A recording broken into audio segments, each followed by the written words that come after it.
La Bible en un an, la 34e journée, le livre de l'Exode, chapitre 17, verset 8 au chapitre 19, verset 25, le livre des psaumes, chapitre 27, verset 7 à 14, le livre des proverbes, chapitre 4, versets 24 et 25, la deuxième épître de Pierre, chapitre 3, versets 1 à 18. Exode, chapitre 17. Amalek vint combattre Israël à Réphidim. Alors Moïse dit à Josué, « Choisis-nous des hommes, sors et combats Amalek. Demain je me tiendrai sur le sommet de la colline, la verge de Dieu dans ma main. » Josué fit ce que lui avait dit Moïse pour combattre Amalek. Et Moïse, Aaron et Hur montèrent au sommet de la colline. Lorsque Moïse élevait sa main, Israël était le plus fort. Et lorsqu'il baissait sa main, Amalek était le plus fort. Les mains de Moïse étant fatiguées, ils prirent une pierre qu'ils placèrent sous lui, et il s'assit dessus. Aaron et Hur soutenaient ses mains, l'un d'un côté, l'autre de l'autre, et ses mains restèrent fermes jusqu'au coucher du soleil. Et Josué vainquit Amalek et son peuple au tranchant de l'épée. L'Éternel dit à Moïse, « Écris cela dans le livre, pour que le souvenir s'en conserve, et déclare à Josué que j'effacerai la mémoire d'Amalek de dessous les cieux. » Moïse bâtit un autel, et lui donna pour nom « L'Éternel ma bannière ». Il dit, « Parce que la main a été levée sur le trône de l'Éternel, il y aura guerre de l'Éternel contre Amalek, de génération en génération. » Exode, chapitre 18. Jéthro, sacrificateur de Madian, beau-père de Moïse, apprit tout ce que Dieu avait fait en faveur de Moïse et d'Israël, son peuple. Il apprit que l'Éternel avait fait sortir Israël d'Égypte. Jéthro, beau-père de Moïse, prit Séphora, femme de Moïse, qui avait été renvoyée. Il prit aussi les deux fils de Séphora. L'un se nommait Gershom, car Moïse avait dit « J'habite un pays étranger ». L'autre se nommait Éliézer, car il avait dit « Le Dieu de mon père m'a secouru, et il m'a délivré de l'épée de Pharaon. » Jéthro, beau-père de Moïse, avec les fils et la femme de Moïse, vint au désert où il campait, à la montagne de Dieu. Il fit dire à Moïse, « Moi, ton beau-père Jéthro, je viens vers toi, avec ta femme et ses deux fils. » Moïse sortit au-devant de son beau-père, il se prosterna, et il le baisa. Ils s'informèrent réciproquement de leur santé, et ils entrèrent dans la tente de Moïse. Moïse raconta à son beau-père tout ce que l'Éternel avait fait à Pharaon et à l'Égypte à cause d'Israël, toutes les souffrances qui leur étaient survenues en chemin, et comment l'Éternel les avait délivrés. Jéthro se réjouit de tout le bien que l'Éternel avait fait à Israël, et de ce qu'il l'avait délivré de la main des Égyptiens. Et Jéthro dit, « Béni soit l'Éternel, qui vous a délivré de la main des Égyptiens et de la main de Pharaon, qui a délivré le peuple de la main des Égyptiens. Je reconnais maintenant que l'Éternel est plus grand que tous les dieux, car la méchanceté des Égyptiens est retombée sur eux. » Jéthro, beau-père de Moïse, offrit à Dieu un holocauste et des sacrifices. Aaron et tous les anciens d'Israël vinrent participer au repas avec le beau-père de Moïse en présence de Dieu. Le lendemain, Moïse s'assit pour juger le peuple, et le peuple se tint devant lui depuis le matin jusqu'au soir. Le beau-père de Moïse vit tout ce qu'il faisait pour le peuple, et il dit, « Que fais-tu là avec ce peuple? Pourquoi sièges-tu seul, et tout le peuple se tient-il devant toi, depuis le matin jusqu'au soir ?» Moïse répondit à son beau-père, « C'est que le peuple vient à moi pour consulter Dieu. Quand ils ont quelque affaire, ils viennent à moi. Je prononce entre eux, et je fais connaître les ordonnances de Dieu et ses lois. » Le beau-père de Moïse lui dit, « Ce que tu fais n'est pas bien. Tu t'épuiseras toi-même, et tu épuiseras ce peuple qui est avec toi, car la chose est au-dessus de tes forces. Tu ne pourras pas y suffire seul. Maintenant écoute ma voix.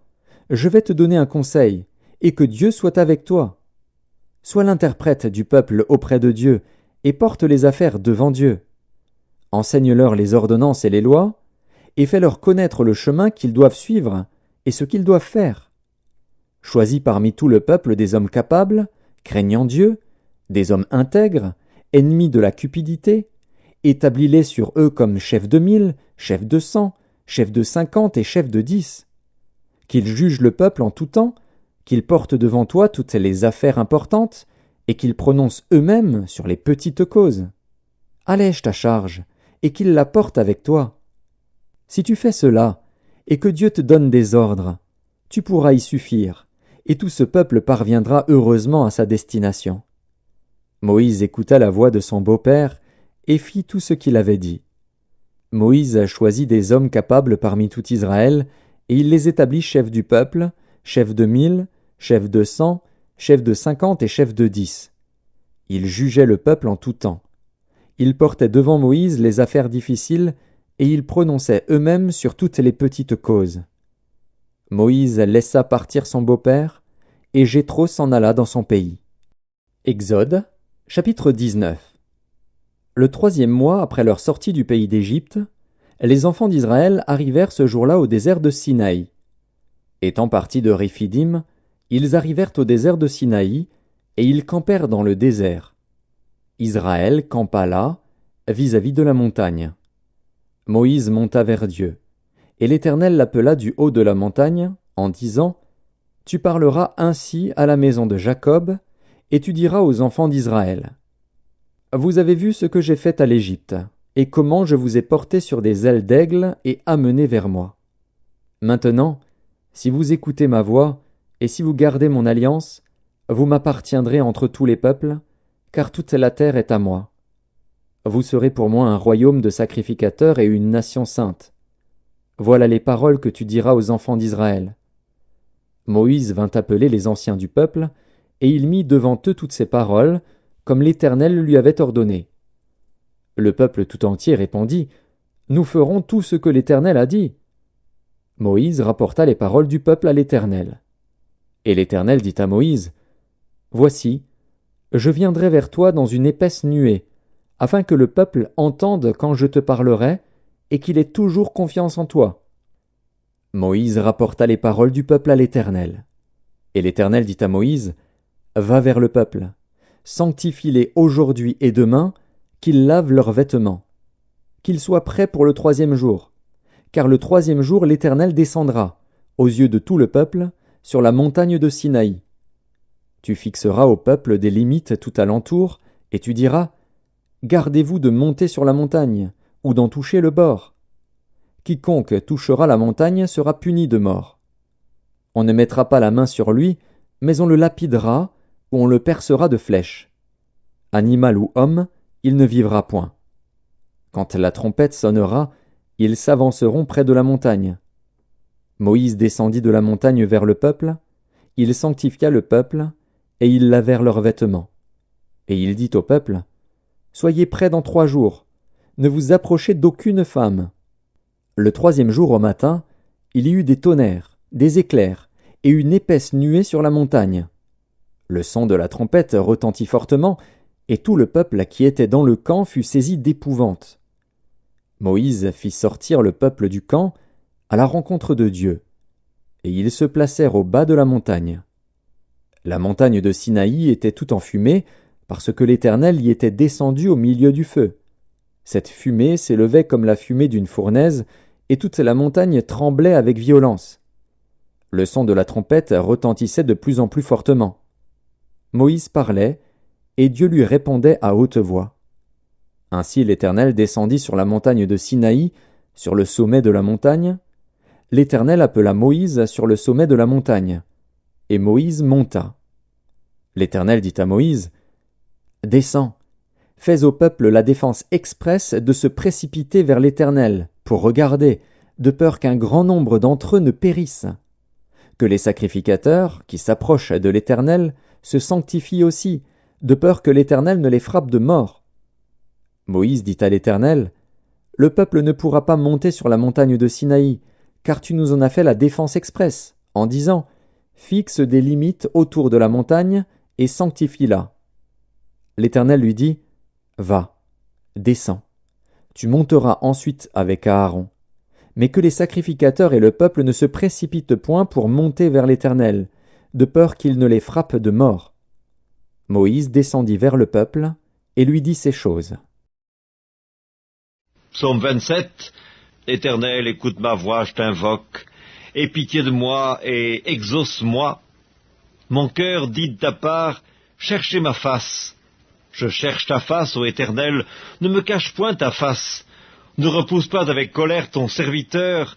Tu es mon secours, ne me laisse pas, ne m'abandonne pas, Dieu de mon salut. Car mon père et ma mère m'abandonnent, mais l'Éternel me recueillera. Éternel, enseigne-moi ta voie, conduis-moi dans le sentier de la droiture à cause de mes ennemis. Ne me livre pas au bon plaisir de mes adversaires, car ils s'élèvent contre moi de faux témoins et des gens qui ne respirent que la violence. Oh, si je n'étais pas sûr de voir la bonté de l'Éternel sur la terre des vivants.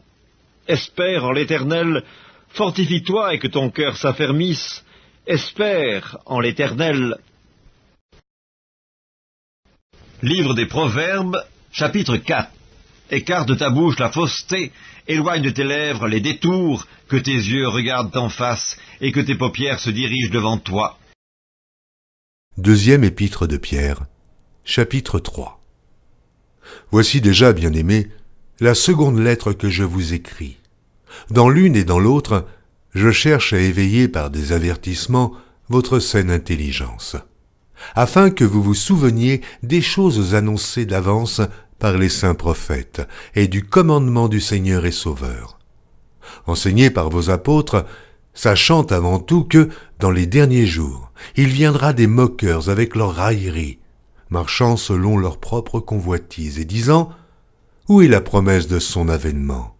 Car, depuis que les pères sont morts, tout demeure comme dès le commencement de la création. » Ils veulent ignorer, en effet, que des cieux existèrent autrefois par la parole de Dieu, de même qu'une terre tirée de l'eau et formée au moyen de l'eau, et que par ces choses le monde d'alors périt, submergé par l'eau. Tandis que, par la même parole, les cieux et la terre d'à présent sont gardés et réservés pour le feu, pour le jour du jugement et de la ruine des hommes impies. Mais il est une chose, bien-aimée, que vous ne devez pas ignorer, c'est que, devant le Seigneur, un jour est comme 1000 ans, et 1000 ans sont comme un jour. Le Seigneur ne tarde pas dans l'accomplissement de la promesse, comme quelques-uns le croient, mais il use de patience envers vous, ne voulant pas qu'aucun périsse, mais voulant que tous arrivent à la repentance. Le jour du Seigneur viendra comme un voleur. En ce jour, les cieux passeront avec fracas, les éléments embrasés se dissoudront et la terre, avec les œuvres qu'elle renferme, sera consumée.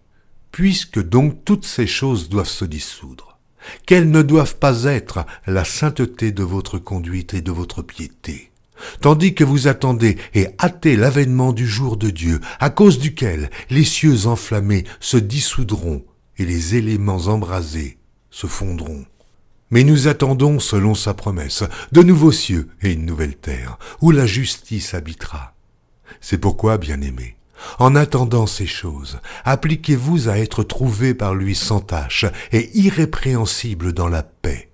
Croyez que la patience de notre Seigneur est votre salut, comme notre bien-aimé frère Paul vous l'a aussi écrit, selon la sagesse qui lui a été donnée. C'est ce qu'il fait dans toutes les lettres, où il parle de ces choses, dans lesquelles il y a des points difficiles à comprendre, dont les personnes ignorantes et mal affermies tordent le sens, comme celui des autres Écritures, pour leur propre ruine. Vous donc, bien-aimés qui êtes avertis, mettez-vous sur vos gardes, de peur qu'entraînés par l'égarement des impies, vous ne veniez à déchoir de votre fermeté. Mais croissez dans la grâce et dans la connaissance de notre Seigneur et Sauveur Jésus-Christ. À lui soit la gloire, maintenant et pour l'éternité. Amen.